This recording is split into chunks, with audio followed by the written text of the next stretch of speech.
वामाङ्के च विभाति भूधरसुता देवापगामस्तके भाले बालविधुर्गले च गरलं यस्योरसे व्यालरा सोऽयं भूतिविभूषणः सुरवरः सर्वाधिपः सर्वदा सर्वः सर्वगतः शिवः शशिनिभः श्रीशंकरः पातु मां। पहले भगवान महादेव का स्मरण किया गोस्वामी जी ने अयोध्या कांड के प्रथम श्लोक के रूप में। भगवान महादेव की शोभा कैसे वर्णित है तो कहते हैं बाएं भाग में पार्वती जी विद्यमान हैं, मस्तक पर गंगा जी हैं जटाओं के मध्य, और बाहर में मस्तक के ही ऊपर लेकिन किंतु बाहर की ओर छवि दिखाते हुए चंद्रमा है। जैसे क्लिप लगाते हैं ना जटा इत्यादि सवार के, तो क्लिप के रूप में चंद्रमा को भी लगा रखा है भगवान महादेव ने। द्वितीया का चंद्रमा है वो भी। द्वितीया का चंद्रमा जो है अल्प प्रकाशवान होता है, बहुत ज़्यादा प्रकाशित नहीं होता, बहुत ज़्यादा टेढ़ा होता है, कर्व बहुत ज़्यादा उसमें बनता है, वक्र बहुत ज़्यादा होता है, लेकिन भगवान शिव ने उसको अपने मस्तक पर धारण किया है। कंठ में कालकूट विष को धारण किया है और वक्षस्थल में गले में सर्प की माला धारण की हुई। यस्यो रसि व्यालराट, पूर्व भाग में उरसी व्यालराट सर्पराज वासुकी हैं। संपूर्ण अंग में भस्म राग लगा रखा है भगवान ने। अंगराग लगाते हैं, वो अंगराग के रूप में भस्म को भी लगा रखा है। ऐसे शर्वः मतलब संसार के अंतर्यामी और संहार करता जो कल्याण स्वरूप महादेव जी हैं। चंद्रमा के समान जिनका गौर शरीर है, जो सभी देवताओं के भी देवता हैं, देवाधिदेव हैं, ऐसे श्री शंकर जी हमें शरण में रखें, हमारी रक्षा करें, इस प्रकार से कहे। फिर भगवान श्री रामचंद्र जी का वर्णन करते हैं गोस्वामी जी। भगवान श्री राम जी का मुखमंडल, मुख कमल सदैव हमें मंगल प्रदान करे, अच्छी बात है, लेकिन कौन सा मुखमंडल तो वर्णन करते हैं। प्रसन्नतायां नगताभिषेकतस्तथा न ममले वनवास दुःखतः। अब वनवास का प्रसंग आने वाला है, तो कहते हैं अपने राज्याभिषेक का समाचार प्राप्त करके जिनको प्रसन्नता नहीं हुई, मतलब ऐसा नहीं कि एकदम खुशी खुशी नाचने लग गए, अरे वाह हम तो राजा बन जाएंगे, युवराज के पद पर हमारा अभिषेक किया जा रहा है, कोई हर्ष का अतिरेक नहीं हुआ। और जब पता चला कि नहीं भाई अब तो जंगल जाना पड़ेगा 14 वर्षों के लिए, तो ऐसा भी नहीं कि डिप्रेशन में चले गए भगवान, कोई अवसादग्रस्त भी नहीं हुए। मुखमंडल में जो तेज था, जो संतोष था, जो स्थैर्य था, जो गांधीर्य था, वो बदला नहीं, चाहे वनवास का समाचार मिला हो चाहे अभिषेक का समाचार मिला हो। राज्याभिषेक के समाचार के बाद ही भगवान का मुखमंडल वही छवि को धारण किए हुए है जो वनवास के समाचार को सुनकर मिला। ऐसा वह नित्य निर्द्वंद्व श्री राम मुखमंडल हमारे लिए भी अखंड मंगल का दाता बने। प्रसन्नतायां नगताभिषेकतस्तथा न ममले वनवास दुःखतः मुखाम्बुजश्री रघुनंदनस्य मे सदास्तु सामंजुल मंगल प्रदा। फिर भगवान श्री रामचंद्र जी का सशक्ति का स्मरण करते हैं। नीलाम्बुजश्यामल कोमलांगम सीता समारोपित वाम भागम पाणौ महासायक चारु चापम नमामि रामम रघुवंशनाथम। जिनका शरीर जो है वो नीले कमल के समान है, कोमल है और श्याम है। नील कमल में कोमलता भी है, श्यामलता भी है। तो नील कमल के समान जिनका श्री विग्रह श्याम भी है और कोमल भी है। भगवती सीता जी जिनके वाम भाग में विराजित हैं, जिनके हाथों में धनुष और बाण हैं, ऐसे रघुवंश कुल तिलक श्री रामचंद्र जी हमारे स्वामी हैं। हम सेवक भाव से उनको प्रणाम करते हैं। फिर गुरु जी को प्रणाम किया। नत्वा गुरोरंघ्रि सरोजरेणुं रामायणं वाञ्छितदं करोमि प्रेम्णा श्रुतं यन्निखिलामरेशास्पदं प्रयच्छत्यपि पंडितेभ्यः। ये तो आनंद रामायण सबने कहा है, तो गोस्वामी जी ने नहीं लिखा है। गोस्वामी जी ने इसका भाव लिखा जो बड़ा प्रसिद्ध है। श्री गुरु चरण सरोज रज निज मन मुकुर सुधार बरनौ रघुवर बिसद जसो जो दायक फलचारी। अपने श्री गुरु महाराज के चरण कमलों को हम प्रणाम करते हैं। उन चरण कमलों की पराग को, चरण रज को हम अपने मस्तक पर धारण करते हैं। दर्पण से धूल हटाई जाती है, धूल डाली नहीं जाती दर्पण पर, लेकिन गुरु जी के चरणों की रज में वह सामर्थ्य है कि वह धूल जब डाली जाएगी तो दर्पण और विकसित होता है, सांसारिक धूल हटती है और तत्वज्ञान वहां पर प्रकाशित हो जाता है। तो अपने मन रूपी दर्पण को निर्मल करके, निर्मल कैसे करें? सांसारिक धूल को हटाकर गुरु जी कि चरणों की धूल ही लगा दें। जैसे जब हम लोग ऐनक बनाते हैं तो ऐनक के एक भाग में लेप चढ़ाते हैं, लेप चढ़ाते हैं ना, उसमें पारा इत्यादि का प्रयोग भी करते हैं। वही कई बार उजड़ने लगता है तो पारदर्शी हो जाता है दर्पण, लाल रंग का पीछे लेप चढ़ा देते हैं, पीछे से लाल दिखता है, आगे से चमकीला दिखता है। वही लेप के कारण वो शीशा ऐनक बन जाता है। तो ये गुरु जी के चरण जो हैं उसी प्रकार से वही लेप के समान हैं, वो चरण रज, जिनको चढ़ा देने से वो दर्पण और अधिक प्रतिबिंब को प्रदर्शित करने लगे। और ऐसा श्री गुरु चरणों के रज का आश्रय लेकर उनको अपने मन मस्तिष्क में पवित्रीकर्ता के भाव से धारण करके भगवान श्री रामचंद्र जी का निर्मल और विस्तृत यश का हम गान करते हैं, जिनका स्मरण करने से चारों पुरुषार्थ प्राप्त होते हैं, चतुर्विध पुरुषार्थ, धर्म अर्थ काम मोक्ष प्राप्त होते हैं। वांछित फल को प्रदान करने वाले रामायण का प्रणयन करते हैं, जिसका श्रवण अगर बड़े बड़े देवता भी करें, बड़े बड़े देवताओं के समान प्रतिष्ठा पंडितों को प्राप्त हो जाती है। अमरेशास्पदम पंडितेभ्य प्रयच्छति, ऐसा कहते हैं। बड़े बड़े देवता जो प्रतिष्ठा और सम्मान प्राप्त करना चाहते हैं, वो सम्मान पंडितों को प्राप्त हो जाता है। तो कृतदारो महातेजा रामः कमललोचनः माता पित्रोर्जनानां च प्रीतिमुत्पादयन् परान् अयोध्यायां स्थितो रामः सर्वभोग समन्वितः जब ते राम ब्याहि घर आये नित नव मंगल मोद बधाये। भगवान श्री रामचंद्र जी कैसे हैं? तो कमल लोचनः, कमल के समान सुंदर नेत्र वाले, महातेजस्वी हैं, अब विवाहित भी हैं। कृतदारः मतलब दारा कहते हैं पत्नी को, तो पत्नी का पाणी ग्रहण कर चुके हैं। अपने माता पिता कुटुंबीजनों को, नागरिकों को सर्वविध आनंद प्रदान करने वाले श्री रामचंद्र जी हर प्रकार के शास्त्रीय भोगों का आस्वादन करते हुए अयोध्या नगरी में स्थित हैं। अब भुवनचारि दश भूधर भारी सुकृत मेघ बरसहि सुख बारी। ये भगवान का जो मंगल यश है, ये जो सौभाग्य है, जैसे पहाड़ के ऊपर बारिश होती है, फिर वो वर्षा का जल पहाड़ को भी आप्लावित करता है और नीचे बहकर फिर मैदानों को भी आप्लावित करता है, उसी प्रकार से 14 लोकों में भगवान की कीर्ति रूपी मेघ आनंद की वर्षा कर रहे हैं और चारों लोकों से वो बह के पृथ्वी में आ रहा है, 14 लोकों से बह के पृथ्वी में आ रहा है। यद्यपि 14 लोक में पृथ्वी भी एक लोक है और पृथ्वी के नीचे भी 7 लोकों की गणना होती है, लेकिन कर्म भूमि यही है। इसी कारण क्या है, पाताल जाए चाहे स्वर्ग जाए चाहे ब्रह्मलोक जाए व्यक्ति, फिर पुनः जन्म लेकर कर्म करने पृथ्वी लोक में ही आना पड़ता है। ऊपर से आवे चाहे नीचे से आवे, आना पृथ्वी में ही है उसको, क्योंकि कर्म भूमि यही है। यही कारण है कि 14 लोकों का जो आनंद है, वर्षा तो हो रही है वहाँ आनंद की, लेकिन वो बहकर जमा हो रहा है पृथ्वी में, और भगवान साक्षात श्री सीताराम जी पृथ्वी पर विराज रहे हैं, इसलिए पृथ्वी का आनंद तो अन्य समस्त लोकों के आनंद से विशेष हो गया है। पर्वतश्रेणयो राजन् भुवनानि चतुर्दश तेषु चोत्तम कर्माणि मेघा भूत्वा स्थले स्थले पूर्णानंदपयो वृष्टिं कुर्वन्ति वसुधातले ऋद्धयः सिद्धयश्चापि समस्त सुख संपदः नद्यो भूत्वा त्वयोध्याब्धिं मिलन्त्यवधवासिनः नरा नार्यश्च सम्पूर्णाः सदा सुकृतकारिणः बहुमूल्यानि रत्नानि पवित्राणि पराणि च अयोध्यानगरैश्वर्यं वर्णनातीतमस्तिकौ दृष्ट्वानुमीयते धीरैश्चैतावत् सृष्टिकौशलं सर्वथा सुखिनश्चासन् अयोध्यावासिनो जनाः वीरस्य रामचंद्रस्य दृष्ट्वा ननकलानिधिम्। अयोध्या नगरी की शोभा नित्य प्रतिदिन बढ़ रही है, समस्त लोग आनंदित हैं। विधाता को सब लोग कितना धन्यवाद दे रहे हैं कि आपने बहुत सुंदर सृष्टि की है, बहुत सुंदर हमें सौभाग्य प्रदान किया है, अयोध्या नगरी का निर्माण करके आपने बहुत अच्छा किया। वैसे तो दिव्य साकेत के रूप में ब्राह्मी सृष्टि के बाहर गणना है साकेत लोक की, ब्रह्मा जी की सृष्टि में साकेत गोलोक ये सब नहीं आते, ये सब दिव्य धाम हैं, भगवान के नित्य लीला स्थान हैं, किंतु फिर भी भू साकेत को ब्रह्मा की सृष्टि के अंतर्गत मानते हुए, पृथ्वीलोक का अंग मानते हुए विधाता की सब सराहना कर रहे हैं। भगवान के मुखचंद्र का दर्शन करके सब आनंदित हैं, सभी सखी सहेलियां माताएं आनंदित हैं। आलोक्य मुदिता सर्वा मातरः फलितां लतां स्वांछारूपिणीं राजन् सर्वाश्चापि सखीगणाः।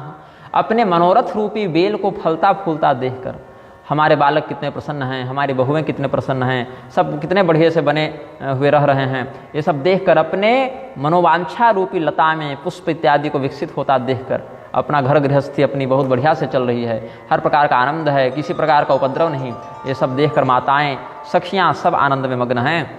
सासें भी बहुओं की सेवा और सत्कार से बड़े प्रसन्न हैं। बहुएं भी सास के वात्सल्य से बड़ी प्रसन्न हैं।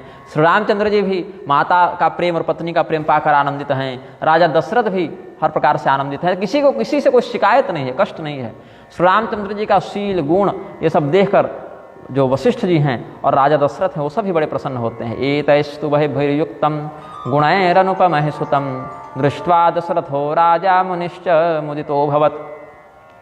सबके उर अभिलाष अस कहहि मनाई महेश, आप अछत युवराज पद राम ही देहि नरेश। अगस्त रामायण में क्या कहते हैं? सर्वेषां हृदये ह्यासि देश एव मनोरथः, स्वजीवने सुतदया तव शंकर बुद्धिमान, युवराज पदम राजा रामचंद्राय यच्छतु। हे महादेव जी, हम यह अनुरोध करते हैं प्रभु कि भगवान श्री रामचंद्र जी का यौराज्याभिषेक हो जाए, भगवान श्री रामचंद्र जी युवराज बन जाएं और राजा दशरथ अपने जीते जी ही ये घोषणा कर दें, अभिषेक कर दें, तो सबको बड़ा आनंद हो। तो ऐसा जब भाव सभी नागरिकों के मन में था तो भगवत इच्छा से ही राजा दशरथ भी ऐसा चिंतन करने लगे। एकदा राजगोष्ठ्याम तो ससभ्य संस्थितो नृपः। इधर से जाइए आगे से। एक समय सब सहित समाजा, राजसभा रघुराज विराजा। अपने संपूर्ण मंत्रियों के साथ, गुरुजनों के साथ, वृद्धजनों के साथ, कुल वृद्धों के साथ राजा दशरथ अयोध्या की दिव्य सभा में विराजमान हैं। वहाँ पर क्या हुआ? जितने भी लोग थे वो सब के सब भगवान श्री रामचंद्र जी की भक्ति में, स्तुति में डूबे रहते थे, जिससे राजा को ही बड़ा उत्साह होता था। पुण्यमूर्तिर्नरेन्द्रोऽसौ श्रुत्वा राम यशोमलम, जनेभ्यः परमानंदम प्राप धीमान महायशाः। अब सभी लोग जितने अन्य देशों के राजा थे, छोटे छोटे जो राजा थे, राजा दशरथ की कृपा पाना चाहते थे कि बड़े राजा दशरथ जी हैं, वो हम पर अनुकूल रहें, हम पर प्रसन्न रहें, तो हमारा भी सर्वविध कल्याण हो। और यहाँ तक कि स्वर्ग के जो देवता हैं, लोकपाल इत्यादि, वो भी राजा दशरथ के साथ मैत्री का भाव रखना चाहते थे कि राजा दशरथ हमारे मित्र हों। ऐसे राजा दशरथ तो किसी के शत्रु हैं ही नहीं, वो तो समस्त प्राणियों के हितैषी हैं। फिर भी समस्त प्राणी उनका विशेष प्रेम पाने की आशा रखते थे। यस्य राज्ञः कृपा दृष्टिम वांछन्ति स्म नरेश्वराः, लोकपालास यत्प्रेम वांछन्ति स्म दिवानिशम। दिन रात बड़े बड़े देवता भी जिनकी कृपा और प्रेम पाना चाहते थे। कारण क्या है? राजा दशरथ इतने सद्गुणी हैं, इतने विनम्र हैं, स्वधर्मनिष्ठ हैं कि भगवान को अपने पुत्र रूप में प्राप्त किया। इसीलिए जिनके पुत्र के रूप में स्वयं सर्वमंगल मूल श्री राम जी हो गए हों, परमात्मा ही जिनके पुत्र बनकर आ गए हों, उनके सौभाग्य को छोटा नहीं कर सकते या कह कर समाप्त नहीं कर सकते। त्रिभुवन तेने काल जग माहि, भूरि भाग दशरथ सम नाहि। मंगल मूल राम सुत जासु, जो कछु कहि यथोर सब तासु। जो अधिक से अधिक भी कहेंगे तो ऐसा लगेगा कि थोड़ा कहा, तो थोड़ा कह के तो पूरा कर नहीं सकते, अधिक कहना पड़ेगा। लेकिन अधिक कहने में भी समस्या क्या है कि जितना अधिक कहो लगता है कि और कहें, अभी तक तो कम ही कहा, अभी तक तो थोड़ा ही कहा, ऐसा अनुभव होता है। त्रिलोक्याम त्रिकाले दशस्यंदनेन, चंदन कहते हैं रथ को, तो दशरथ मतलब 10 स्यंदन। ये कितना सुंदर पर्याय प्रयोग हुआ है। तीनों कालों में, तीनों लोकों में राजा दशरथ के समान 10 स्यंदन मतलब 10 रथ, राजा के समान कोई राजा न था न होगा, क्योंकि समस्त मंगलों को, मंगलानाम च मंगलम, जो परमात्मा हैं वही श्री रामचंद्र जी उनके पुत्र के रूप में आए, तो इससे अधिक और क्या कहा जा सकता है। यहीं पर समस्त सौभाग्य का वर्णन हो गया। त्रिलोक्यां त्रिकाले दशस्यंदनेन, समो नैव राजास्ति न भून्न भावी। न है, न हुआ था और न होगा। कैसे? दशस्यंदनेन समो राजा, त्रिकाले त्रिलोक्यां न भूतः न भविष्यति। त्रिलोक्यां त्रिकाले दशस्यंदनेन, समो नैव राजास्ति न भून्न भावी। सुतो यस्य सन्मंगलानां हि मूलं, स्वयं रामचंद्रो ह्यतश्चाधिकं किम। तो राजा दशरथ ऐसे बैठे हुए थे, स्वभावतः ही, बिना किसी प्रयोजन के, मतलब कुछ सोच के नहीं, ऐसे ही स्वभावतः दर्पण को हाथ में उठाकर अपना वदन देख रहे थे, अपना मुखमंडल देख रहे थे। गृहीत्वा दर्पणम श्रीमान स्वभावादेव सत्करे, विलोक्य चाननम राजा किरीटम कृतवान समम। थोड़ा मुकुट टेढ़ा जैसा लग रहा था, तो सोचे कहीं गड़बड़ तो नहीं दिख रहा, तो दर्पण उठाकर मुकुट सीधा करने लगे। तो राय सुभाय मुकुर करलीन्हा बदन बिलोकि मुकुट समकीन्हा श्रवण समीप भये सित केसा मनहु जरठपनु अस उपदेशा नृप जुबराज राम कह देहु जीवन जन्म सफल कर लेहु। कालिदास क्या कहते हैं, तम कर्ण मूलमागत्य रामे श्रीण्यस्ततामिति कैकेयी शंकैवाह परितंछद्मना जरा। क्या कहते हैं, जल्दी जल्दी श्री राम जी का राज्याभिषेक कर दीजिए। मानो कैकेयी से डर रहे हैं कि कैकेयी जी कोई कुचक्र न कर दे। कैकेयी जी कान की कच्ची थी ना, कोई बहका दे तो उधर ही उनका मस्तिष्क वैसे ही सोचने लग जाता था। तो स्वभाव से पवित्र हृदय वाले व्यक्ति भी यदि कान के कच्चे हो जाएं तो उनको पथभ्रष्ट करना या बहका के कुछ गलत करवा लेना बड़ा सरल हो जाता है, क्योंकि उतना सोच नहीं पाते हैं, दूसरे पर विश्वास कर लेते हैं कि वो तो हमारा हित ऐसी है, वो जो कह रहा है अच्छा कह रहा है, हमारा हित सोच कर कह रहा है, और अपने मन में कपट है नहीं कि हम सोच सकें कि ये हमसे कपट कर सकता है। क्योंकि कपटी व्यक्ति को पकड़ना एक बहुत कला का विषय है। या तो व्यक्ति इतना विवेकी हो कि कपट पकड़ ले, या तो इतना स्वयं में कपटी हो कि कपट पकड़ ले। कपट दो ही व्यक्ति पकड़ सकते हैं, या तो इतना विवेकी हो कि कपट को तुरंत पकड़ ले, या तो इतना कपटी स्वयं में हो कि कपट वृत्ति पकड़ ले। लेकिन सामान्य सरलता को धारण करने वाले लोग कपट नहीं पकड़ पाते, क्योंकि सामने वाले पर वो वैसा ही भरोसा करते हैं जैसा अपने ऊपर कर लेते हैं, धोखा हो जाता है। तो छद्मना जरा, राजा दशरथ बूढ़े हुए नहीं हैं अभी, लेकिन बुढ़ापे का संकेत कर रहे हैं। बाल, कान के समीप के कुछ बाल संकेत कर रहे हैं कि महाराज मान लीजिए कि अब आप बूढ़े होने वाले हैं, यथाशीघ्र नृप जुबराज राम कह देहु जीवन जन्म सफल कर लेहु। सब तो कर चुके, जीवन में सब सौभाग्य संपत्ति आपको प्राप्त हो ही गई। अब एक काम और बच गया है आपका, श्री रामचंद्र जी को युवराज पद पर अभिषेक कर दीजिए, इससे आपका जीवन परिपूर्णता को प्राप्त हो जाएगा, कोई भी प्रकार की कमी नहीं रहेगी। ऐसा सोचकर राजा दशरथ मानो अपने केशों से ये प्रेरणा प्राप्त करके बड़े आनंदित हुए और गुरु जी के पास जाकर अपना ये भाव व्यक्त किया। प्रेम पुलक तन मुदित बन गुरु ही सुनायउ जाय राजा स्वाम तो स्थितान कस्मिन विचारान सुदिने खिलान श्री गुरोरंतिकम गत्वा श्रावयामा सतम मुदा। किसी उत्तम दिन में, किसी अच्छे दिन में राजा दशरथ जल्द में ही, जैसे आज विचार आया तो 2-4 दिन में जल्द ही ऐसा सुअवसर प्राप्त करके गए हैं और कहते हैं, अध्यात्म रामायण के वचन को व्यक्त करेंगे यहाँ पर। भगवन् राम मखिला प्रशंसन्ते मुहुर्मुहुः पौराश्च नैकमा वृद्धा मंत्रिणश्च विशेषतः। कि समस्त नगरवासी श्री राम जी से प्रेम करते हैं, उनके शील, उनके स्वभाव, उनकी उदारता, उनकी करुणा के सभी लोग कायल हैं, सब मोहित हैं। और एक बार नहीं, बारंबार प्रशंसा करते हैं, चाहे गुरु जी हों, चाहे मंत्रीगण हों, चाहे वेदज्ञ ब्राह्मण हों, चाहे सामान्य एक नगरवासी हो। श्री राम जी का सबों के ऊपर समान स्नेह है, श्री राम जी से सब प्रेम करते हैं। भये राम सब विधि सब लायक। राम जी भी अब इतने बड़े हो गए हैं, लगभग 27 वर्ष के राम जी हो गए थे तब तक, तो अब इतने बड़े हो गए हैं कि राज्य की पूरी जिम्मेदारी इनको विधिवत दी जा सके, पर्याप्त वयस्क हो चुके हैं राम जी। तो इतना ही नहीं, कोई अगर हमारा शत्रु भी है ना, तो राम जी का शत्रु नहीं है। किसी व्यक्ति के मन में अगर राजा दशरथ के प्रति कोई दुर्भावना भी होगी कदाचित, तो फिर राम जी के प्रति कोई दुर्भावना नहीं है। जो हमारे अरिमित्र उदासी, जो हमारा मित्र है वो भी राम जी से प्रेम करता है, जो शत्रु है वो भी राम जी से प्रेम करता है, जो उदासीन है वो भी राम जी से प्रेम करता है। मतलब राम जी से किसी को विरोध नहीं है, भले हमसे हो जाए तो हो जाए। इसलिए गुरु जी अब तो हम चाहते हैं कि आपका अनुग्रह हो जावे, तो हमारे पुत्र का युवराज पद पर अभिषेक कर दें।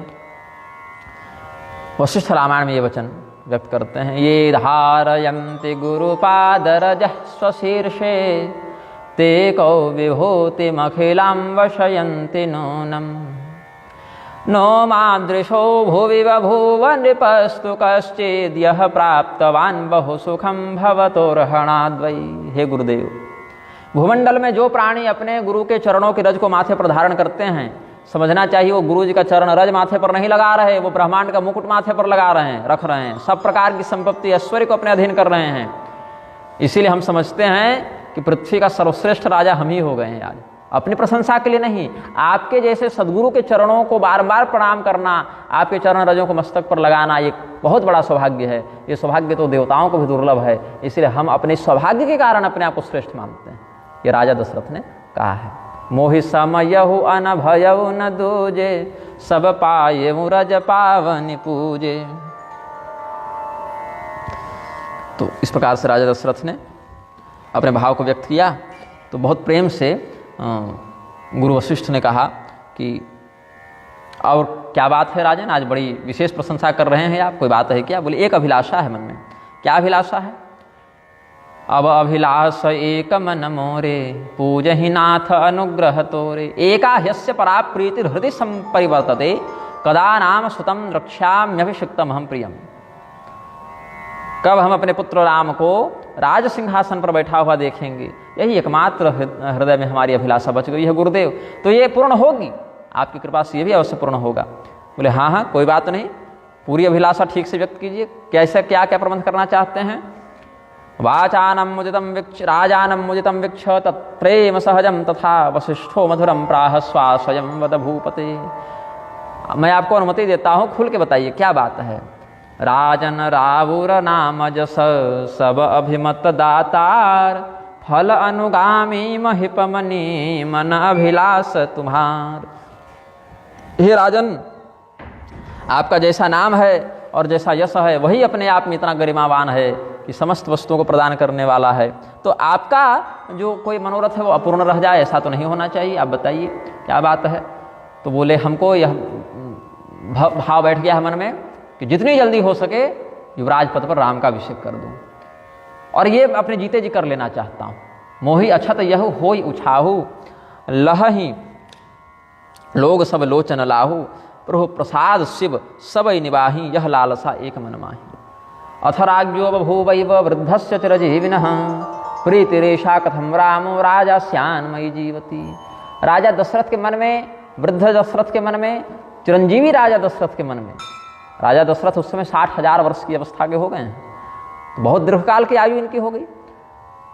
क्योंकि सामान्यतया त्रेता युग में तो 10,000 तक का ही मानते हैं आयुमान, लेकिन राजा दशरथ 60,000 वर्ष तक जीवित हैं। 1,00,000 सतयुग में, 10,000 त्रेता में, 1,000 द्वापर में और 100 वर्ष की आयु कलयुग में मानते हैं। एक एक शून्य घटता जाता है, लेकिन पुण्य प्रताप के कारण व्यक्ति और भी दीर्घायुष्य को प्राप्त होते हैं। तो राजा दशरथ तो मानो लगभग सतयुग के और त्रेता युग के अनुपात में जितनी आयु मिलेगी उतना का जी चुके। मतलब अगर सतयुग का 1,00,000 मान लें और त्रेतायुग का 10,000 मान लें तो 1,10,000 का आधा 55,000 होता है। एवरेज निकाल लिए तो चलिए 60,000 वर्ष की आयु राजा दशरथ जी चुके हैं, तो चिरंजीवी हैं राजा दशरथ। तो कहे कि राजा दशरथ के मन में ऐसी प्रीति और ऐसा संकल्प हो गया है कि मेरे जीवित रहते राम जी राजा बन जावें, ऐसा भाव है। तो देवर्ष पितृ विप्राणामन्यस्मि तथात्मनः, न किंचन मम कर्तव्यम तवान्यत्राभिषेचनात्। देवता, ऋषि, पितर, ब्राह्मण और आत्मा, इनका ऋण मेरे ऊपर नहीं है। देवता का ऋण यज्ञ इत्यादि करने से जाता है, स्वाध्याय इत्यादि से ऋषि ऋण इत्यादि पूर्ण होते हैं, वंश वृद्धि से पितृ ऋण ये सब जाता है, दान धर्म इत्यादि करने से ब्राह्मणों का भी ऋण जाता है, और आत्म तत्व का चिंतन करके भगवत उपासना से आत्मा का ऋण चला जाता है। तो इसीलिए राजा दशरथ के ऊपर कोई कर्जा नहीं है। देव ऋण, ऋषि ऋण, पितृ ऋण, आत्म ऋण, विप्र ऋण इत्यादि से वो उऋण हो चुके हैं। केवल एक श्री रामचंद्र जी का अभिषेक करना है, ऐसा ही उनके मन में संकल्प बच गया है। तो वशिष्ठ जी क्या कहते हैं, वशिष्ठ रामायण का वचन देखिए। नरेन्द्रस्य वचः श्रुत्वा मंगलानंददं मुनिः, प्रहसन प्राह राजेन्द्रं सत्यं सुखकरं वचः, सुनि मुनि दशरथ वचन सुहाये, मंगल मोद मूल मन भाई। मंगल और आनंद प्रदान करने वाले राजा दशरथ के इन वचनों को सुनकर गुरु वशिष्ठ को भी बड़ा आनंद आया और उन्होंने अनुमोदन करते हुए कहा, सुनु नृप जासु विमुख पछिताहि, जासु भजन बिनु जरनि न जाहि, भयउ तुम्हार तनय सोई स्वामी, राम पुनीत प्रेम अनुगामी। जिनका विरोध करके सदैव व्यक्ति पछताता है। भगवान का विरोध करके कल्याण तो होगा नहीं, पश्चाताप ही होगा कि फालतू विरोध ले लिए। तो जिनके स्मरण के बिना चिंता दूर नहीं होती, सर्वथा निश्चिंत तो भगवान ही कर सकते हैं। आप अगर अपने प्रारब्ध से किसी प्रकार का उपक्रम करके शास्त्रोक्त विधि विधान के माध्यम से एक चिंता को दूर करेंगे भी तो दूसरी चिंता आ जाएगी, उसको दूर करेंगे तीसरी चिंता आएगी। यह चक्र टूटेगा नहीं, यह चक्र तो भगवान ही तोड़ सकते हैं।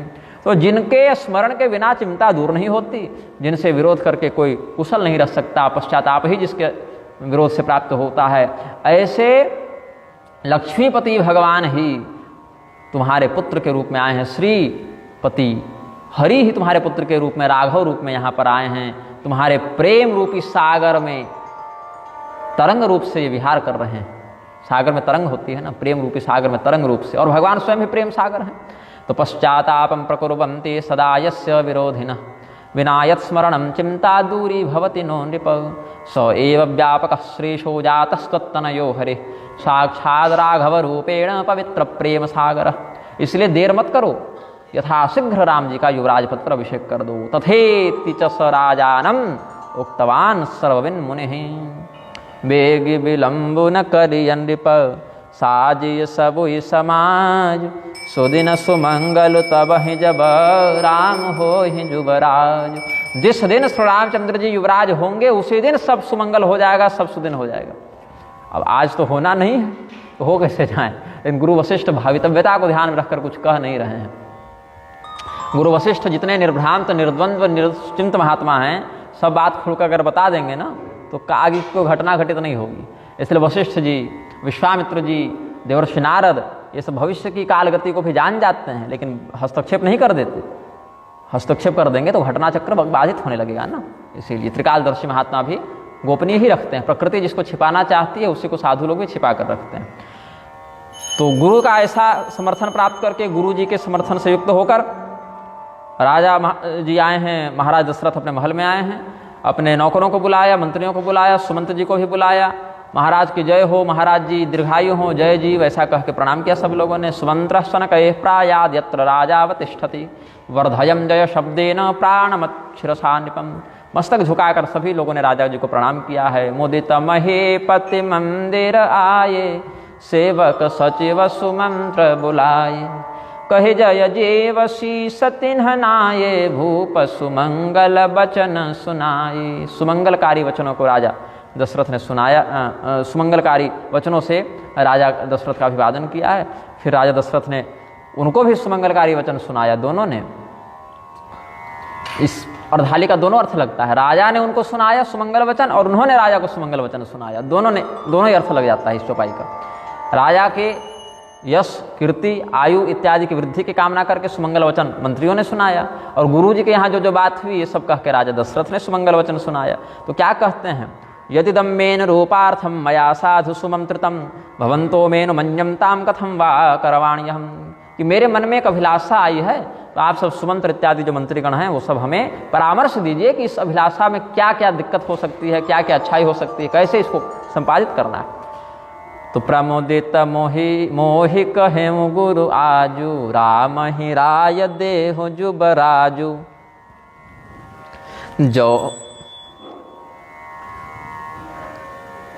जो पंच हिमत लागैनी का करहु हरसिहि राम ही टीका।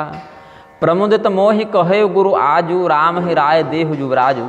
ये चौपाई इसमें तो छपी है, लेकिन गीता प्रेस वाली प्रति में चौपाई मुझे दिख नहीं रही है। यहाँ केवल कही जय जीव शीस तिन्ह नाये भूप सुमंगल वचन सुनाए के बाद जो पांच हिमत लागे नीका करहु हरसिहि राम ही टीका, ये पाठ दिख रहा है। लेकिन इन दोनों के मध्य कही जय जीव शीस तिन्ह नाये और जो पंच हिमत लागे नीका, इनके बीच में एक चौपाई यहाँ और है कि प्रमोदित मोहि कहे गुरु आजू राम ही राय देहु जुबराजू, जो कि प्रसंग के अनुकूल ही चौपाई है। तो मंत्रे मुदित सुनत प्रिय बानी अभिमत बिरव परे वो जनु पानी। इसलिए हम दोनों प्रतियों को लेकर बैठे हैं। कुछ ऐसा पाठ में दिखता है तो उसका भी अनुस्मरण कर लेते हैं। बिनती सचिव करहि कर जोरी जियहु जगत पति बरिस करोरी। जब राजा दशरथ ने ऐसा वर्णन किया अपने मनोरथ का, अपने गुरु जी के अनुमोदन का मंत्रियों के पास, तो ऐसा लगा जैसे कोई फूल किसी ने लगाया था, वो सूख रहा था किसी जल देने वाले के अभाव में, और माली ने आकर उसमें शीतल जल लगा दिया, दे दिया, पटा दिया उसको, उससे सिंचित होकर वह लता जो है वो हरी भरी हो गई। ऐसा सबको अनुभव हुआ। तो जिस प्रकार से आकाश में बादलों को घिरा हुआ देखकर, काले काले मेघों की गर्जना को सुनकर मोर का मन नाच उठता है, और उसका जो वह प्रेम है, उसका वह जो उल्लास है, उसके शरीर के माध्यम से अभिव्यक्त होने लगता है, नृत्य इत्यादि के माध्यम से अभिव्यक्त होने लगता है। वैसे ही इन लोगों को भी ऐसा ही लगा, मंत्रियों को भी ऐसा ही लगा, और राजा दशरथ दीर्घायु हों, करोड़ों वर्ष जीवित रहें, ऐसा सब लोग कहने लगे। इति पूर्वं मुदिता प्रत्यनंदन जना नृपम वृत्तिमंतम महामेघम नर्दम तो इव बरहिणः जगमंगल भल काज विचारा बेगिय नाथन लाइय बारा। मंत्रियों ने कहा कि महाराज ये बहुत सुंदर विचार आपके मन में आया, ये तो केवल अयोध्या नहीं अभी तो पूरे जगत के लिए मंगल समाचार है, इसलिए अब इसमें कोई अन्यथा विचार मत कीजिए, कोई देर मत कीजिए, बस हम लोग तैयारी कर रहे हैं महाराज, आप आदेश दीजिए कि क्या करना है, कब करना है ये मत बताइए, अब क्या करना है ये बताइए, क्योंकि अभी से ही अच्छा समय है। तम देव देवोपममात्मजं ते सर्वस्य लोकस्य हिते निविष्टम् हिताय नः क्षिप्रमुदारजुष्टं मुदाभिषेक्तुं वरदत्वमर्हसि। हे वरदानियों में श्रेष्ठ महाराज, आपसे प्रार्थना है कि जिस प्रकार भगवान नारायण संपूर्ण विश्व का कल्याण करते हैं, सबका हित करते हैं, शरणागत वत्सल हैं, उन्हीं वैष्णव गुणों से युक्त जो आपके पुत्र श्री रामचंद्र जी हैं, हम सभी लोगों के हित के लिए आप युवराज के पद में अभिषिक्त करने के लिए तत्पर हो जाएं। अहोस्मि परम प्रीतः प्रभावश्चातुलो मम जन्मे ज्येष्ठम प्रियम पुत्रम यौवराज्यस्थमिच्छत। जब राजा दशरथ ने मंत्रियों का ऐसा विचार सुना तो बड़े प्रसन्न हुए, क्योंकि राजा अगर किसी को युवराज बनाना भी चाहें और मंत्री लोग विद्रोह कर दें, सेना विद्रोह कर दे, तो बड़ी समस्या हो जाती है कि हम इसको राजा नहीं मानेंगे अपना, आप हैं ठीक है लेकिन ये व्यक्ति योग्य नहीं है, ऐसा कोई कह दे, मंत्रिमंडल में विद्रोह हो जाए, सेनापति विद्रोह कर दे तब। लेकिन राजा दशरथ ने देखा कि जो अष्ट प्रकृति राज्य में होती है, राजनीति में कोश है, दुर्ग है और ये सब है ना, कोश दुर्ग मंत्री ये सब अष्ट प्रकृति होते हैं, गुप्तचर ये सब भी प्रकृति में आते हैं। तो हमारे राज्य की समस्त प्रकृतियाँ श्री रामचंद्र जी को अगले राजा के रूप में देखने के लिए तत्पर हैं। इससे बहुत प्रसन्नता हुई, राजा दशरथ के मन में बहुत आनंद हुआ। रामाभिषेक द्रव्याणि मुनि प्रोक्तानि यानि वै तानि भृत्याः समाहृत्य शीघ्रमाने तुमर्हथ। फिर राजा दशरथ ने कहा कि अगर ऐसी बात है तो बहुत अच्छा भाई, तुम लोग सब यथायोग्य तैयारी में लग जाओ, गुरु जी से एक बार परामर्श कर लो कि कैसे कैसे करना है गुरुदेव, और गुरु जी जैसा जैसा आदेश दें, जैसी जैसी आज्ञा हो जाए गुरु जी की ओर से, वही सारा प्रबंध कर दो, वही सारी सामग्रियाँ यथायोग्य स्थान और समय में तैयार कर रखना। कहे वो भूप मुनि राजु कर जोई जोई आयसु होय राम काज, यहाँ राम काज है और यहाँ राम राज है। राम राज अभिषेक हित बेग करहु सोई सोई। तो राम काज भी गलत अर्थ नहीं है, क्योंकि भगवान का कार्य तो विप्रधेनु सुरसम तहित लिन्ह मनुज अवतार, यही भगवान के अवतार का कारण है, यही कार्य है भगवान का। इसीलिए भगवान अभिषेक की घोषणा होगी नहीं तो कैकेयी जी प्रपंच करेंगे कैसे, तो वनवास होगा कैसे, फिर पृथ्वी का भार हरण होगा कैसे। तो अभिषेक भी भगवान का कार्य है, लेकिन कार्य भगवान अपने तरीके से करते हैं। तो राम काज कहो या राम राज कहो, दोनों अर्थ प्रसंग के अनुरूप ही लगते हैं। मुनीशः प्राह संतुष्टः सुंदरम मधुरम वचः प्रसिद्धाखिल तीर्थानाम जलमानीयताम द्रुतम। गुरु वशिष्ठ ने आदेश दिया है, आनहु सकल सुतीरथ पानी, जितने भी दिव्य दिव्य तीर्थ हैं, राज्याभिषेक में उनके जल का बड़ा प्रयोग होता है अभिषेक में, तो उन समस्त तीर्थों के जल को ले आओ। औषधि, फल, मूल, फल, पान, मंगल द्रव्य, अक्षत, दुर्वा, जो जो होता है, विविध प्रकार के मृगचर्म, व्याघ्रचर्म, ये सब ले आओ। राज्याभिषेक में जो जो रेशमी वस्त्र लगते हैं, ऊनी वस्त्र लगते हैं, चामर, पंखा, ये सब लगते हैं। विविध प्रकार के आभूषण, मणि, रत्न, ये सब ले आओ। और भी उपचार द्रव्य होते हैं, 100 कलशों से स्नान होगा कि सहस्र कलशों से स्नान होगा, चक्रवर्ती राजा की गद्दी पर अभिषेक होने वाला है, तो जितना अधिक से अधिक सब मंगलिक द्रव्य कर सकते हो। अधिवास की सामग्रियाँ होती हैं उसमें, लाजा है, अक्षत है, दुर्वा है, ये सब लेकर आओ। तो जो जगह जोग भूप अभिषेक, दिव्यमाल्यानि वस्त्राणि दिव्यान्याभरणानि च सुवर्णादीनि रत्नानि बलीन सर्वौषधीरपि, सर्वौषधि ये सब भी ले आओ। यच्चान्यत् किंचित् एष्टव्यं तत्सर्वमुपकल्प्यतां चामरव्यजने चोभे व्याघ्रचरमाणि चानय। वेद विदित कहे सकल विधाना कहे बुरचहु पुर विविध बिताना। जो वेदोक्त विधि है राज्याभिषेक की, वो सब गुरु वशिष्ठ ने विधान पूर्वक समझा दिया कि ऐसे होगा, ऐसे होगा। और पूरे नगर को बिल्कुल अच्छे से सजा दो, सब जगह माला फूल ये सब सजा दो, और केले का थंभ लगा दो, उसमें बंदरवार सजा दो, सुपारी इत्यादि से अलंकृत कर दो, सब जगह जव इत्यादि प्रवपण कर दो, बीज प्रवपण कर दो। अंतःपुरस्य द्वाराणि सर्वस्य नगरस्य च चंदनस्रग्भिरच्यमतां धूपश्च घ्राणहारिभिः। ऐसा सुगंधित कर दो पूरे नगरों को कि प्रत्येक श्वास में सुरभि का वास हो जाए।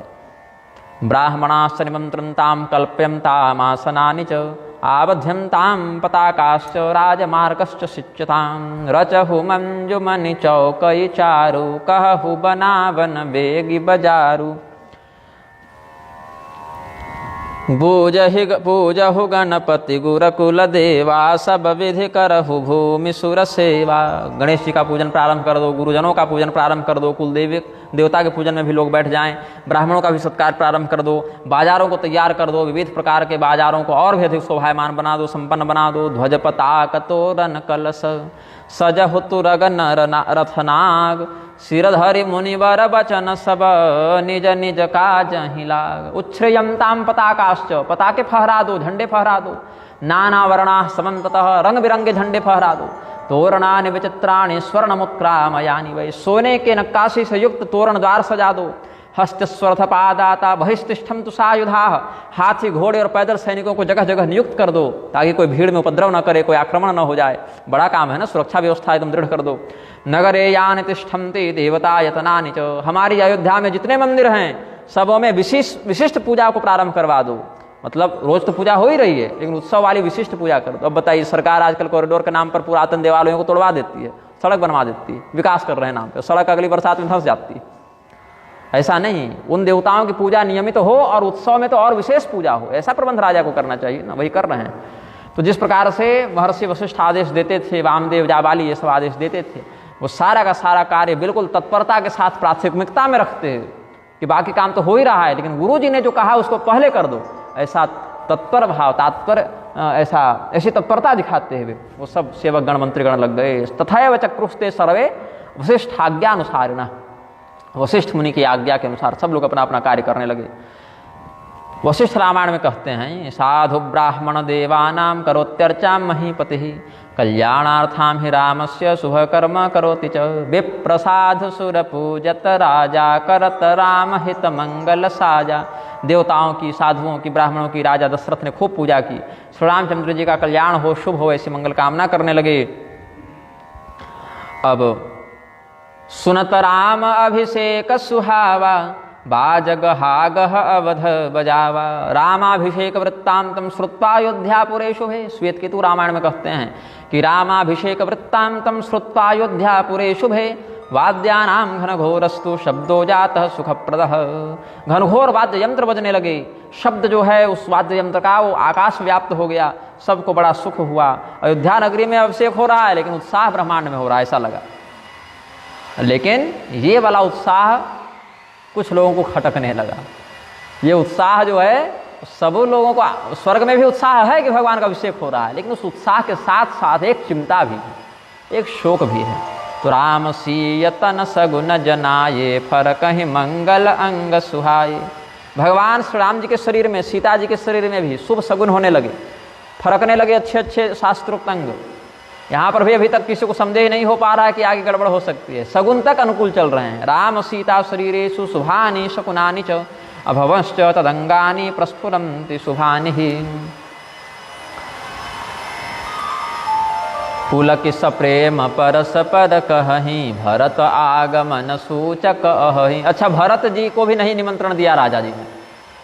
भरत जी भी अभी ननिहाल में है, शत्रुघ्न जी और भरत जी नानी घर गए हुए हैं। ऐसे तो शत्रुघ्न जी का ननिहाल तो मिथिला में है और भरत जी का केकई देश में है। मिथिला नहीं, मगध, क्षमा करें, मिथिला बोल गए मुझसे, मगध देश में है सुमित्रा जी का। अध्यात्म आनंद रामायण के अनुसार, और सुमित्रा जी मगध की राजकुमारी थी, तो शत्रुघ्न जी को मगध जाना था, इनको केकई देश जाना था युधाजीत जी के यहाँ। लेकिन भरत और शत्रुघ्न साथ में जोड़ी थी ना उनकी, राम और लक्ष्मण की जोड़ी और भरत शत्रुघ्न की जोड़ी, तो वो लोग दोनों भरत जी के ही ननिहाल गए थे, केकई देश गए थे। तो लोगों ने कहा कि बहुत दिन गए हुए हो गए उनको, हो सकता है उनके आने का ही यह शुभ शगुन है, ऐसा लोग चिंतन करने लगे। रोमांचितो दंपति तो प्राहत हो प्रीतिपूर्वकम। भगवान भी कहने लगे श्री सीता जी से कि लगता है भरत को देखे बहुत दिन हो गए ना, तो हमारे अभिषेक में हो सकता है भरत अचानक से आ जाएं, जैसे आज के लोग सरप्राइज देते हैं, बिना बताए आते हैं शुभ शगुन पर और कहते हैं देखो हम आ गए, तो प्रियजन को आया हुआ देखकर और भी उत्साह होता है। तो हो सकता है इसी प्रकार से मुझे और आनंदित करने के लिए भरत बताए नहीं होंगे कि हम आ रहे हैं, लेकिन शुभ अंगों का ऐसा संकेत प्राप्त हो रहा है। तो रोमांचितो दंपति तो प्राहत हो प्रीतिपूर्वकम इमानि शकुनानित्थम सूचयन्ति परस्परम मिलिष्यत्यासु भरतो व्यतीतानि बहूनि च दिनानि चिंता महती वर्तते हृदये मम विश्वासः शकुनेभ्यश्च जायते सर्वथा मम प्रियस्य भरतस्यापि संगमो भवति ध्रुवम् भरत सरिस प्रेयको जगमाहि यह सगुन फल दूसर नाही राम ही बंधु सोच दिन राति अंडनिक मठ हृदय जेहि भांति। कछुआ क्या करता है, बाहर अंडा देकर उसको बालू से ढक देता है। कछुआ समुद्र के अंदर अंडा नहीं देता, सामान्यतया बाहर अंडा देता है और उसको ढक देता है बालू से, और वहीं चिंतन उसका करते रहता है दूर से। वैसे ही भरत जी महाराज, जो यहाँ चौपाई का अर्थ वही बता रहा हूँ, भरत जी महाराज दूर में हैं और भगवान श्री रामचंद्र जी भी दूर में है, लेकिन चिंतन सदैव भरत जी का ही करते रहते हैं। भरते न समो लोके कह प्रियो राघवस्य ही। श्री रामचंद्र जी को भरत जी से ज़्यादा प्यारा कौन हो सकता है, इसीलिए शगुन का यही फल है, भरत का दर्शन ही शगुन का फल है, ऐसा कहते हैं वो। शकुनस्य फलम तस्मादे तदेव परम नहीं रामस्य हृदये चिंता भरतस्यैव सर्वदा कच्छपस्य यथांडानां चिंता भवति सर्वदा। इसी प्रकार से कौशल्या जी, लक्ष्मण जी, सुमित्रा जी और भी जो कुटुंबीजन थे वो सब के सब नागरिकों के साथ मिलकर भगवान श्री रामचंद्र जी के अभिषेक की तैयारियां करने लगे। यही अवसर मंगल परम सुनिरह सेवर निवासु शोभत लख विधु बढ़त जनु बारिधि बीच बिलासु। जिस प्रकार से चंद्रमा को परिपूर्ण देखकर, पूर्णिमा के चंद्रमा को देखकर समुद्र का जल और उछाल मारने लग जाता है, उसमें और तरंगें ऊंची ऊंची होने लगती हैं, वैसे ही भगवान के राज्याभिषेक का शुभ समाचार सुनकर रनिवास में भी बहुत आनंद की वृद्धि हो गई। कौशल्या लक्ष्मणश्चैव सुमित्रा नगरी जना रामाभिषेकमाकर्ण्य मुदं प्राप्याति हर्षिताः। प्रथम जाय जिन्ह बचन सुनाये भूषण बसन भूरि तिन्ह पाए। जिन लोगों ने कौशल्या जी को, सुमित्रा जी को, यहाँ तक कि कैकेयी जी को भी, अभी तक जब तक मथुरा ने हस्तक्षेप नहीं किया है तब तक कैकेयी जी के मन में भी बहुत उत्साह है, कोई दिक्कत की बात नहीं, कोई समस्या नहीं। तो जिस जिस व्यक्ति ने सुना कि राम जी का अभिषेक होने वाला है, तो जिसने आकर वो समाचार सुनाया उसी को प्रसन्नता से बहुत भेंट उपहार देने लगी। यदा तदैव नगरे श्रुत्वा कश्चित् मां जगौ कौशल्यायै राममात्रे सुमित्रायै तथैव च श्रुत्वाति हर्ष संपूर्णे ददतुर्हारमुत्तमं तस्मै ततः प्रीतमनाः कौशल्या पुत्रवत्सला लक्ष्मीं पर्यचरत् देवीं रामस्यार्थ प्रसिद्धये। अध्यात्म रामायण में क्या कहते हैं, कौशल्या देवी अपने पास आए उस शुभ समाचार को बताने वाले व्यक्ति को खूब उपहार दिए, खूब पुरस्कार दिए, खूब इनाम दिए, और लक्ष्मी देवी की पूजा करने लगी, प्रार्थना करने लगी, हमारे पुत्र का कल्याण हो ऐसा कह के। सुमित्रा जी भी करने लगी। सुमित्रा राम कल्याणार्थम मंगलानि बहुन्य करोन् मुदा, गद्य के रूप में है ये। चौकई चारु सुमित्रा पूरी मणिमय विविध भांति अतिरूरी। श्वेत केतु रामायण में एक और भाव है, वर्ष्माणि राजपत्नी नाम सर्वमांचानि चेतसि एधते तादृशी प्रीतिर्या सर्वा राजनायिका अस्यार्थं सुप्रसंगस्य मंगलं कर्तुमुद्यताः प्रेम पुलकितन मन अनुरागी मंगल कलश सजन सब लागी। पूजी ग्राम देवी सुर नागा कहिबु बहोरी देन बलि भागा। जो ग्राम देवता हैं, कुल देवता हैं, नगर देवता हैं और जो क्षेत्रपाल हैं, नाग हैं, ये सबका पूजन करके जिसको जो जो बलिदान इत्यादि प्रदान करना था, जिस जिस देवता का जो अधिकार था सब प्रदान किया है।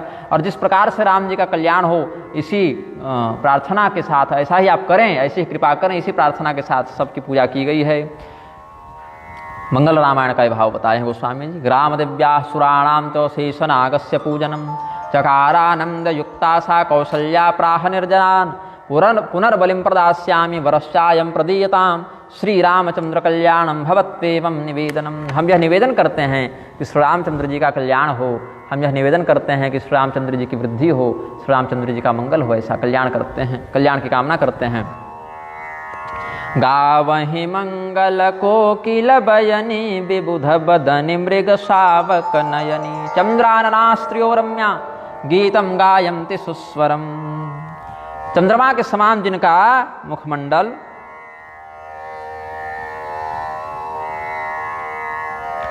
चंद्रमा के समान जिनका मुखमंडल सुरम्य है, ऐसी स्त्रियां कोयल के वाणी को भी लज्जित करने वाले सुंदर कलकंठ ध्वनि को प्रदर्शित करते हुए गीत गा रही हैं। वाल्मीकि रामायण में कहते हैं, ते चापि पौरा नृपतिर्वचस्तच्छ्रुत्वा तदालाभमिवेष्टमासु नरेन्द्र मामंत्र गृहाणि गत्वा देवान् समानरचुरभिप्रहृष्टाः राम काज अभिषेक सुनि हर्षे नर नारी लगे सुमंगल सजन सब विधि अनुकूल विचारी। जितने भी नगरवासी थे, राजा दशरथ ने जब राम राज्याभिषेक की उद्घोषणा कर दी तो सब लोग राजा से अनुमति लेके अपने अपने घर गए और अपने अपने घर में भी देवताओं की पूजा सभी लोगों ने प्रारंभ कर दी। तो देवता और परेशान हो गए कि भाई अगर देवताओं की पूजा का जो फल है, जो वरदान है हम लोग दे दें तो देवताओं को ही संकट है, क्योंकि रावण तो मरने से रहा। तो देवताओं की पूजा से आज देवताओं को प्रसन्नता नहीं हो रही है। देवताओं की पूजा करने से प्रसन्नता होती है देवताओं को। तो कैसे है वो, गीता जी में 3 अध्याय में कहते हैं ना, परस्परम भावयन्तः श्रेयः परम वाप्स्यथ। हे मनुष्यों, तुम देवताओं की पूजा करो, इससे देवताओं का बल बढ़े और देवताओं के वरदान से तुम्हारा कल्याण हो। तो एक संबंध हो गया दोनों का। तो आज देवताओं को प्रसन्नता हो नहीं रही है, लेकिन कहीं से कह भी नहीं पा रहे हैं कि इतने सुंदर मंगलकारी अवसर में हम लोग क्या बोलने जाएं, क्या विघ्न कर दें, कैसे कुछ हो जाए। तो बड़ा संकोच है देवताओं के मन में, बड़ी व्यग्रता है देवताओं के मन में।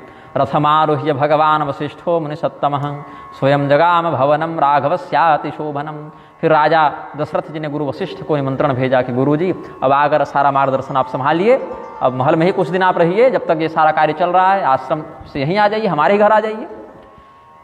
क्या क्या राजा को करना चाहिए, राजा का क्या कर्तव्य है, क्या क्या उस कर्तव्य से जुड़े हुए अधिकार हैं और क्या क्या उसमें अपवाद हैं या क्या क्या राजधर्म है, ये सब की शिक्षा राम को आप दीजिए। ऐसे तो गुरुकुल में सब पढ़ ही चुके हैं भगवान, पुनः उसका एक औपचारिक स्मरण करवा दीजिए। कुछ नियम भी होते हैं राज्याभिषेक में, क्या खाना है क्या नहीं खाना है, कैसे रहना है, क्या मौन रहें, कैसे भोजन करें, ये सब नियम होते हैं। मौन रख के रात्रि व्यतीत करनी होती है, उपवास करना होता है अभिषेक के समय। ये सब बातें आप अपने मार्गदर्शन में सब संपादित करवा दीजिए।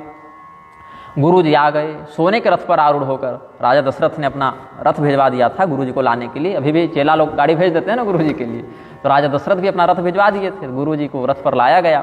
गुरुमागतमाज्ञाय रामस्तूर्णं कृतांजलि प्रत्युद्गम्य नमस्कृत्य दंडवद्भक्ति संयुतः रत्नासने समावेश्य पादौ प्रक्षाल्य भक्तितः तदपः शिरसा धृत्वा सीतया सह राघवः धन्योऽस्मीत्यब्रवीद् रामस्तव पादाम्बुधारणात्।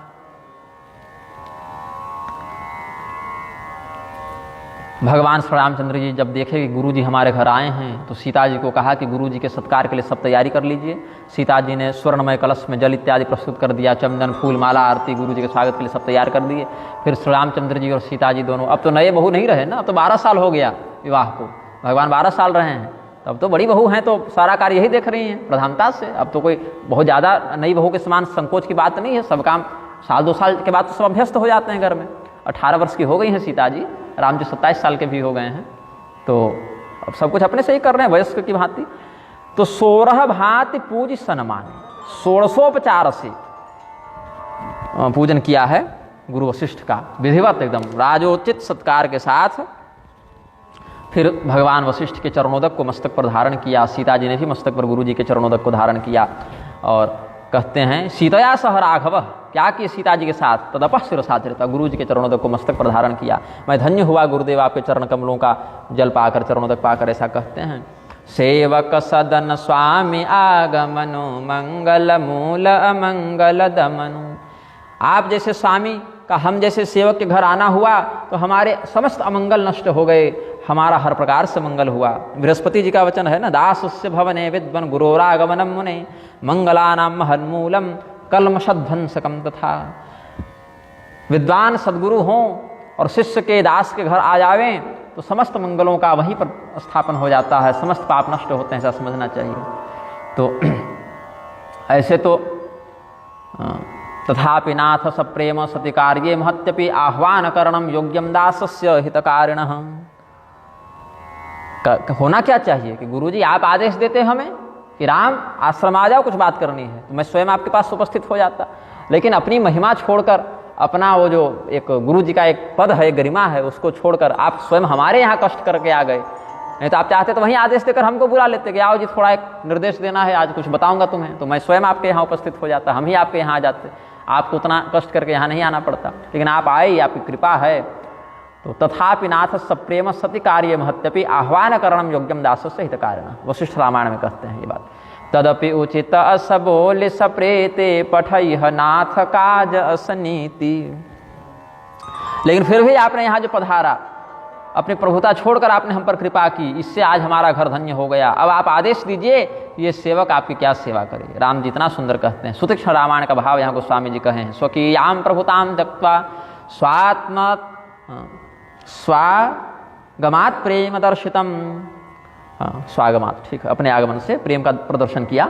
पवित्रम मंदिरम जातम श्रीमच्चरण रेणुना शीघ्रम तम कर्तुमिच्छामि निर्देशो यो भवितव। जो आपका निर्देश हो हम बहुत प्रेम से बहुत शीघ्रता से उसको करना चाहते हैं। आप बताइए क्या आदेश है। प्रभु तात जी प्रभु की हसनेहु भजबु पुनीत आजु यह गेहु आयसु हो सो करऊ गोसाई सेवक लहय स्वामी सेवकाई। सुनि सने हसाने बचन मुनि रघुबर ही प्रशंस राम कसन तुम कहु अस हंस वंश अवतंस। हंस वंशावतार हैं श्री रामचंद्र जी, हंस वंशावतंस हैं। हंस कहते हैं, सूर्य को भी हंस कहते हैं। जैसे बंदर को हरि कहते हैं, वैसे हंस जो है वो सूर्य का भी नाम है।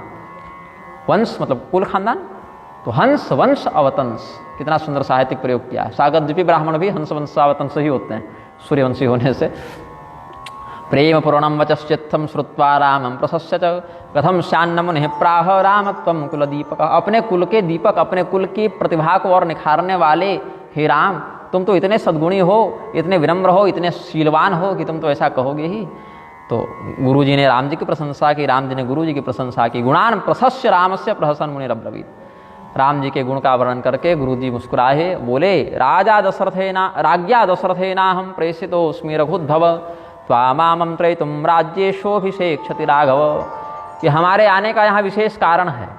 राजा दशरथ ने आपको राज्याभिषेक के माध्यम से युवराज घोषित करने का निर्णय लिया है। तो कल प्रातःकाल आपका राज्याभिषेक होगा, तो इसीलिए आज ऐसा करो, तुम संयम से रहना, ब्रह्मचर्य का पालन करना, मौन रहना, उपवास करना, जितेंद्रियता के साथ भूमि शयन करना। ठीक है, ये सब करना, ये सब कुछ नियम है। और सीता को भी कहना ब्रह्मचर्य से रहें, भूमि शयन करें, उपवास करके रहें, कम बोलें। मौन धारण भी एक व्रत का लक्षण है। और बहुत आवश्यक होने पर संस्कृत भाषा में बोल सकते हैं। जो व्यक्ति मौन धारण का नियम रखता है, यदि आवश्यक पड़ने पर, गप करने के लिए नहीं, आवश्यक पड़ने पर किसी शास्त्रोक्त विषय पर चर्चा करने के लिए या वैसा कोई शास्त्रीय धार्मिक परिचर्चा के लिए संस्कृत भाषा में बोले, उसको मौन भंग का दोष नहीं लगता। ऐसा मार्कंडेय मुनि का वचन है। हमको जहाँ तक याद आ रहा है, मार्कंडेय स्मृति का ही ऐसा वचन है कि मौन धारण भंग का दोष संस्कृत संभाषण से नहीं लगता। तो अद्यत्तम सीतया सार्धम उपवासम यथा विधि कृत्वा शुचिर्भूमिशायी भव राम जितेन्द्रिय। ये सब बातें अध्यात्म रामायण इत्यादि में भी वर्णित हैं। गच्छामि राज सानिध्यम त्वं तु प्रातर्गमिष्यसि इत्युक्त्वा रथमारुह्य जजौ राजगुरुर्द्रुतम। अच्छा ठीक है, तुमको तो हमने बता दिया जो जो करना है, अब तुम उसी नियम से रहना। तब तक हम दशरथ जी से मिल लेते हैं और भी विषयों पर योजना बनानी है, क्या होगा।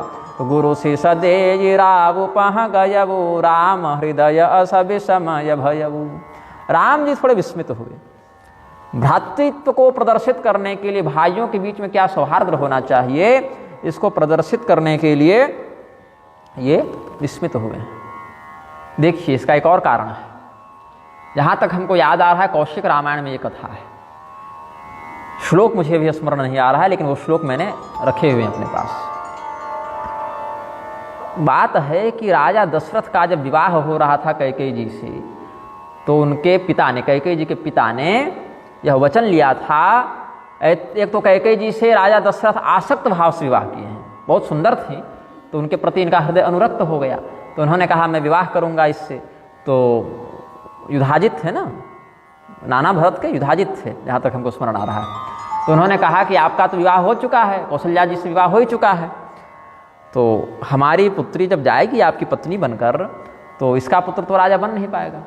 तो इसलिए आप हमको वचन दीजिए कि इसी का पुत्र राजा बनेगा। ये सब बातें कौशिक रामायण में जहाँ तक हमको स्मरण आ रहा है वहीं का ये प्रसंग है। और ये प्रसंग सत्योपाख्यान में भी मिलता है कि कैकेयी जी के पिता ने ये वचन लिया था राजा दशरथ से कि आप वही उसी पुत्र का अभिषेक करेंगे राजा के रूप में जिसको मेरी पुत्री के माध्यम से जन्म दिया जाएगा, मतलब मेरा जो नाती होगा वही राजा बनेगा। तो राजा दशरथ ने सोचा कि अभी तक तो कोई पुत्र हुआ नहीं है हमारा, जब होगा तब देखेंगे। हो सकता है कि कैकेयी से ही हमको पहला पुत्र हो जाए तो कोई दिक्कत भी नहीं है। कौशल्या जी से दूसरा बाद में कोई पुत्र होगा, हो सकता है कैकेयी से ही पहले कोई पुत्र हो जाए तो बड़ा बेटा वही कहलाएगा, तो कोई आपत्ति नहीं है, किया जा सकता है ऐसा। तो राजा दशरथ ने सोचा कि जब पुत्र होगा तब देखा जाएगा। और जब पुत्र हुए तो राजा दशरथ सोचे क्या करें अब, तो ये उस समय प्रतिज्ञा बहुत पहले की बात थी, उतना स्मरण नहीं रहा। अब सोचते हैं कि विनीतम और समज्येष्ठम यौराज्यभिषेचयत्, ज्येष्ठ पुत्र सुशील पुत्र राम जी हैं, निर्दोष हैं, किसी प्रकार का दोष नहीं है राम जी में, और राम जी के राजा बनने से किसी को आपत्ति नहीं है, और कैकेयी भी आपत्ति नहीं कर रही थी। बताइए उस समय जब तक मंथरा ने हस्तक्षेप नहीं किया तब तक तो कैकेयी भी आपत्ति नहीं कर रही थी, वो तो अलग उत्साह मना रही हैं, दान दे रही हैं। तो राजा दशरथ ने सोचा स्त्री सुनरम विवाहे च दुर्भिक्षे प्राण संकटे गोब्राह्मणार्थे हिंसायाम नानृतम स्याजुगुप्सितम। जो राजा बलि को शुक्राचार्य समझाए हैं कि पत्नी से हंसी मजाक के समय, मित्रों से हंसी मजाक के समय, विवाह के समय, अकाल के समय, प्राण संकट में पड़ जाए उस समय, गौ और ब्राह्मण के प्राणों की रक्षा करने के समय। गौ के प्राणों की रक्षा तो आजकल बड़ी कठिन हो गई है, क्या कहें। अभी उसी विषय में बहुत कुछ विवाद चल रहा है हमारे साथ लोगों का।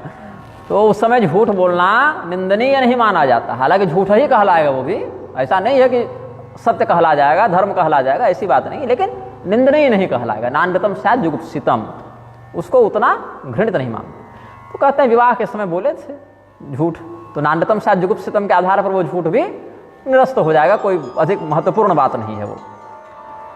और कैकेयी को भी आपत्ति नहीं है राम जी के राजा बनने पर।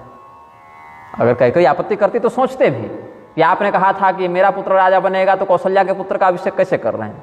ऐसी आपत्ति अगर कैकेयी जी करती तो कोई बात समझ में आती, लेकिन ऐसी आपत्ति कैकेयी जी तो अभी की नहीं है। तो राजा दशरथ ने सोचा कि कैकेयी जी को या तो याद नहीं है, तो याद नहीं है तो अच्छी बात है, तब तो हमको भी याद नहीं है, और अगर याद है और फिर भी आपत्ति नहीं कर रही तब तो और भी अधिक अच्छी बात है, तब तो राम जी से इनका प्रेम देखकर हमको आनंद हुआ।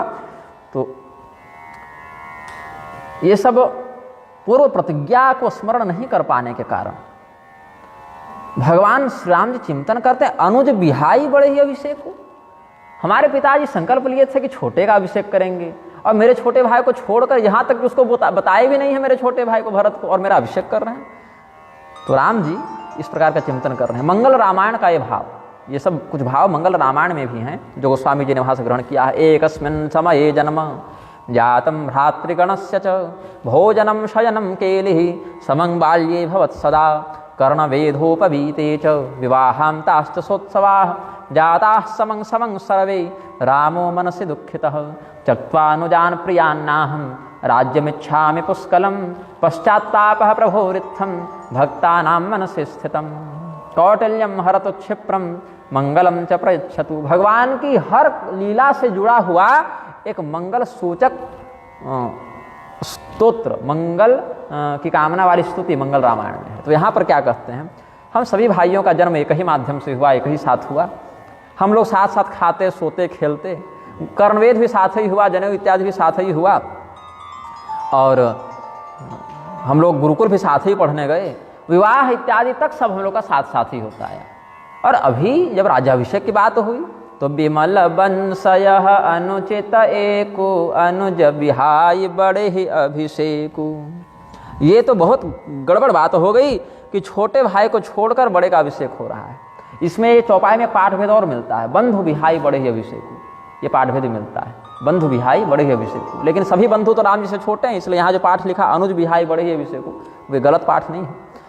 और भगवान प्रेम पूर्वक पछता रहे हैं कि भाई हम बड़े हुए क्यों।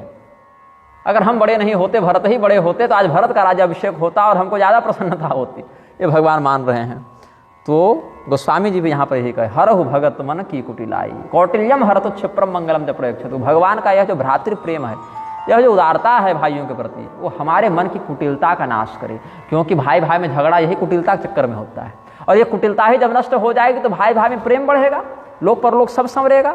भाई से बड़ा सहयोगी कौन हो सकता है। अगर भाई समर्पित हो जाए तो दूसरा कोई उसको पराजित नहीं कर सकता। भाई का बल बहुत बड़ा बल होता है।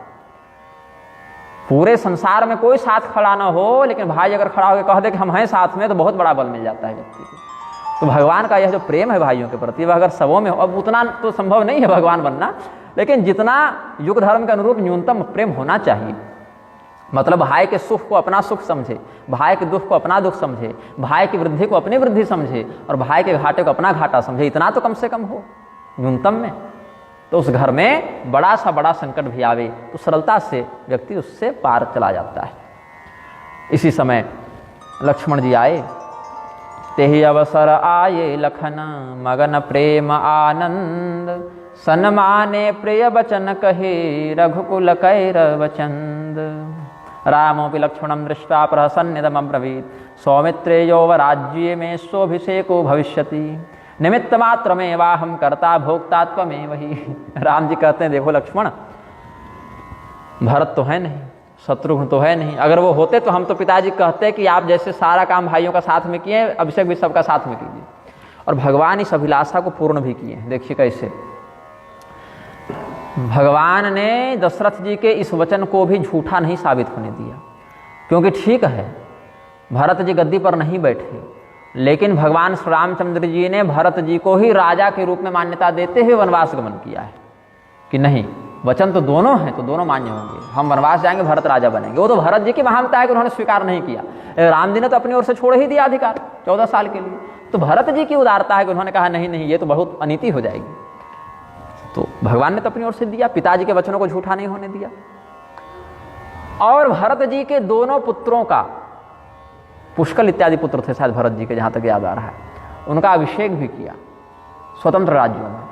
तो भगवान के 2 पुत्र, लक्ष्मण जी के 2 पुत्र, अंगद भी एक पुत्र थे, अंगद नाम का एक पुत्र था लक्ष्मण जी का, जहाँ तक हमको याद आ रहा है। पुष्कल, अंगद, ये सब भगवान के भतीजे हुए ना।